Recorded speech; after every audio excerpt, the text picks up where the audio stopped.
আসসালামু আলাইকুম। ধন্যবাদ সবাইকে আমাদের ভিডিওতে আন্তরিক শুভেচ্ছা। আমরা আসছি আজকে মাতৃকা ঘাট, যেটা অনেক পুরাতন একটা ঘাট। এখানে সবসময় বাঁশের সাঁকো হয়ে থাকে। বর্ষার মৌসুমে মানুষজন এটা ব্যবহার করে, এই গ্রামের মানুষজন ব্যবহার করে। এটা নিয়ে দুই একটা কথা বলবো আপনাদের সাথে। আছে সবুর ভাই, মিলন, মামুন ভাই। সবুর ভাই, এই ঘাট সম্পর্কে আমার তো এরকম আইডিয়া নেই, আপনার কীরকম? আমার এই ঘাট সম্পর্কে আইডিয়া সেই ছোটোবেলা থেকেই। আমি যখন ক্লাস 3 বা 4-এ পড়ি, তার আগেও গেছি অনেকবার। হয়তো আমার সাথে খেয়াল নাই। গরু বাড়ি নিয়ে যাইতাম এই পাশ দিয়ে, যখন পানি কম ছিল। আমার নানি বাড়ির পাশে যেহেতু বান্দিগড়, তো এই সাঁকো সম্বন্ধে আমি যেটা জানি, এই সাঁকোর বয়স অনুমানিক 40-50 বছর তার বেশি হবে। কারণ এখানে যদি ব্রিজ হয় নাই, সেই হিসাবে এই সাঁকোই এই এই গ্রামের মানুষের পাড়ার একমাত্র অবলম্বন। আর মাতৃকা হাই স্কুল, এখানে একটা সুন্দর স্কুল আছে নদীর পাড়ে। যে স্কুলে নদীর ওই পাড়ের যে বাচ্চা কাচ্চাগুলো পড়াশোনা করে, এদের জন্য নৌকা বা এই সাঁকোই পারাপারের একমাত্র অবলম্বন। আর গ্রামের মানুষ সাঁকো পারাপার হয় কীভাবে, এটা হয়তো বা তোমরা জানো না। আমি টুকটাক যেটুকু জানি, এটা হচ্ছে যে গ্রামের মানুষ সবাই মিলে মানে বাৎসরিক একটা অর্থ দেয়, যে সাঁকো তৈরি করে বা যে বন্টন আছে, ফসল দেয় বা কিছু দেয়। এই জন্য ওদের পারাপারের জন্য কিছু লাগে না। আর আমরা পার হতে যাই কিন্তু ওদেরকে কিছু টাকা দিলাম। কিন্তু গ্রামের যে মানুষ, ওরা সারাদিন পারাপার হয়, মানে বাৎসরিক একটা চুক্তি থাকে, যে নৌকার মাঝি ওর সাথে একটা চুক্তি থাকে। এই সিস্টেমেই ওরা পারাপার হয়। আর এই দিককার ম্যাক্সিমাম মানুষের জায়গা জমি তো ওই পারে। আচ্ছা, জমি অনেক, তারপরে নদীটা একটু ছোট আছে, বর্ষার সময় হয়তো বা অনেকটা পানি থাকে। তো এরপরে কি আছে? নদীর ওই পারে গ্রাম আছে, নারগুন ইউনিয়ন, সেন্টার হাট, ওই পাশে ঐতিহ্যবাহী দানার হাট। নদী পার হলে এই রাস্তা দিয়ে খোঁচাবাড়ি থেকে শুরু করে, দিনাজপুর থেকে শুরু করে বেগুনবাড়ি, সব জায়গায় যাওয়া যাবে। শুধু নদীটায় একটা বাধা, এদিককার মানুষ গেলে এই জন্য তারা ফেসাডাঙ্গি ব্রিজ দিয়ে অনেক সময় ঘুরে যায়। কারণ এই পাশ তো মাইক্রো বা কার কোনো যাইতে পারে না। মোটরসাইকেল তাও শুরু রাস্তা নিয়ে কয়েকজন যায়।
আপনি তো মেলা দিন পর আসলেন, কি খবর? কেমন লাগলো? অসাধারণ সুন্দর দৃশ্য, গ্রাম বাংলার দৃশ্য অনেক সুন্দর লাগলো দেখে, মনটা অনেক ভালো লাগলো। আসলে গ্রাম বাংলার এখানে কিছু আসলে হারিয়ে যাওয়ার মন চাচ্ছে। সুন্দর আসলে প্রকৃতি জিনিসটা এরকম, মানে ওতপ্রোত ভাবে জড়িত একটা মানুষকে যে কোনো সময় মানে দুঃখ, দুর্দশা আর বিদেশ, হিংসা সব থেকে একদম মলিন করে দেয়। আমাদের মধ্যে আছে আমাদের ছোট ভাই মিলন, প্রকৃতির ঠাকুরগার। ঠাকুরগাঁও প্রকৃতি নিয়ে কাজ করে সবসময়। আসেন ভাই আসেন।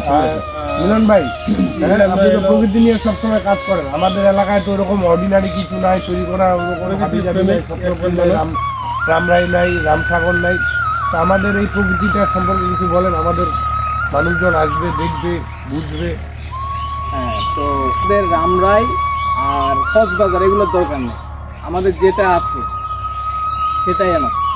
এই যে আমাদের মাতৃকা নদীটা, এখানে যে পরিবেশ, প্রাকৃতিক পরিবেশ, এটাই আমাদের ঠাকুরগাঁটাকে ফুটিয়ে তোলে, ঠাকুরগাঁর প্রকৃতি থেকে ফুটিয়ে তোলে। আমি এখানে এর আগে 3 বার আসছি, এবার দিয়ে 4 বার হইলো।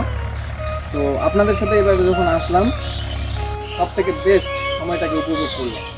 অনুভূতি কি তাইলে? অনুভূতি বলতে আমার জাস্ট অনুভূতি এক কথায় বলতে গেলে ওয়াও ওয়াও। ওয়াও, খুবই ভালো লাগলো এখানকার প্রাকৃতিক পরিবেশ, আপনাদের সাথে কিছুটা সময় কাটানো মুহূর্ত, এগুলো খুবই ভালো লাগলো।